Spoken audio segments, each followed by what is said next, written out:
Hello বন্ধুরা, welcome to my YouTube channel রাখির কিচেনে সবাইকে স্বাগত জানিয়ে আজকে দারুণ একটা রেসিপি শেয়ার করতে চলেছি।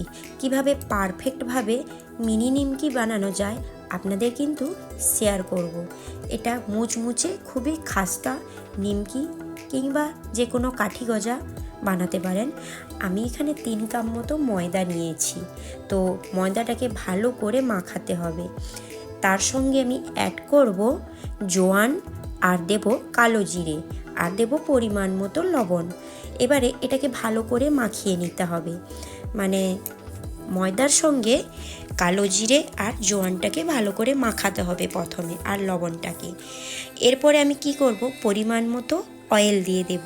আর অয়েলটাও ভালো করে ময়দার সঙ্গে ময়েম দিতে হবে, মানে খুব ভালো করে মাখাতে হবে।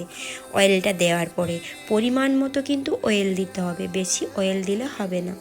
তো দেখুন, হাত দিয়ে দেখে দিচ্ছি অয়েলটা কিভাবে দেবেন, যতটা পরিমাণ দেবেন। তো হাত দিয়ে এইভাবে মুঠো যেন হয়ে যায়, হাত দিয়ে ভালো করে মুঠো করে নিতে হবে, দেখতে হবে যে এটা পারফেক্ট হয়েছে নাকি। এরপরে দিয়েছি ছোট চামচের 1 চামচ বেকিং সোডা, আর বেকিং সোডাটা দিয়েছি সবার শেষে। তারপরে দিয়ে পরিমাণ মতো জল দিয়ে মাখাতে হবে, আর জলটা অল্প অল্প করে দিতে হবে। একসঙ্গে দিলে ডোটা পাতলা হয়ে যেতে পারে। তো খুব সুন্দরভাবে আমার ডোটা তৈরি হয়ে গেছে। এটা কিন্তু খুব শক্ত আর খুব নরম করব না, মোটামুটিভাবে একটু শক্ত ধরনের রাখতে হবে, যাতে নিমকিগুলো বানাতে সুবিধে হয়।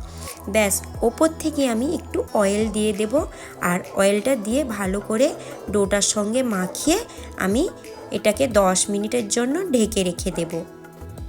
10 মিনিট হয়ে গেলে এগুলোকে আমি লেচির মতো করে কেটে নেব। আমার 10 মিনিট হয়ে গেছে। এরপরে আমি এটা ঢেকে রাখাটা দেখাইনি যদিও, তো বললাম 10 মিনিট ঢেকে রেখে দেব। এটা সফট আর খুবই মুচমুচে হবে। তো আমি ডোগুলোকে লেচিগুলোকে কেটে নিয়েছি খুবই বড় সাইজের করে, আর এগুলোকে একটু ময়দার গুঁড়ি দিয়ে এটাকে বেলে নিতে হবে। ময়দার গুঁড়ি না দিলে ভালো করে বেলা এটা যাবে না। আর এটাকে এইভাবে ছুরি কিংবা কোনো কাটারের সাহায্যে এটাকে এইভাবে কেটে নিতে হবে। আর এটা আমি যেহেতু মিনি নিমকি বানাবো, তো এইভাবে কাটতে হবে। আপনাদের কিন্তু দেখিয়ে দিচ্ছি কিভাবে এটা বানানো যায়, আর খুব পারফেক্টভাবে খুব সুন্দরভাবে কিন্তু হয়ে যাবে। তো দেখুন বন্ধুরা, খুব সুন্দরভাবে রেডি হয়ে গেছে। এরপরে ভেজে নেওয়ার পালা। এইভাবে কিন্তু পারফেক্টভাবে নিমকি বানানো আমি আপনাদের শেয়ার করলাম। খুবই সুন্দর দেখতেও লাগছে, আর খেতেও তো কিন্তু অসাধারণ লাগবে।